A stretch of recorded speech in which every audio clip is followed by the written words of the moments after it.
So ayun na nga guys, for today's video ay medyo mainit nga yung panahon at nandito nga kami ngayon sa dagat. Balak na namin dyang lumangoy at tamang-tama, kalmado naman yung tubig at hindi nga maalon. Pansin ko nga guys na medyo low tide at malapit na mag high tide, kaya ayun, lumubog lang ako ng ilang segundo sa tubig. Pumunta nga ako dito sa may batuhan para manguha at maghanap ng pwedeng mauulam. Ang hinahanap ko pala dyan guys ay yung uri ng maliliit na seashell na kadalasang kumakapit sa bato, na tawag namin dito sa Romblon ay palin-palin. Kakita nga pala dyan guys yung kasama ko ng tinatawag na angayok po. Kapag nanguhuli ka ng ganito, dapat sa ulo mo hawakan.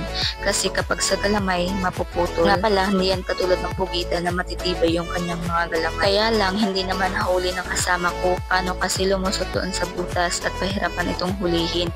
Kaya ang ending, ayan, uuwing luhaan. Kunti nga lang guys yung nakikita kong palin-palin dahil nga kapag mainit ang panahon ay hindi sila masyadong naglalabasan.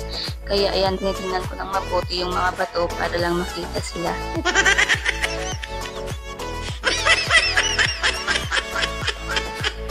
Masarap na pala itong sabawan guys at lagyan ng kalamansi. At ayan nga pala yung mga kasamahan natin at balak na nga naming umuwi pagkatapos kong manguha. Mataib na rin pala kasi guys at wala na ako masyadong makita at sumasakit na yung likuran ko, kakayo ko. Nag-shortcut nga lang kami guys pauwi at hindi na nga kami duman sa mismong kalsada dahil nga ang init. Nga pala bali-anin kami guys at yung tatlo namin mga kasamahan ay sa kalsada dumaan.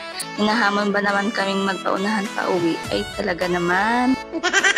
Ito nga pala guys yung tinatawag na Mount Tayawkaw dito sa amin. Share ko lang. Wala lang, di ba ang ganda? Kung gusto nyo pong mag-hiking, please contact me. Charot, may-ari yarn. Joke lang guys, sama nyo na lang pala ako para enjoy, di ba?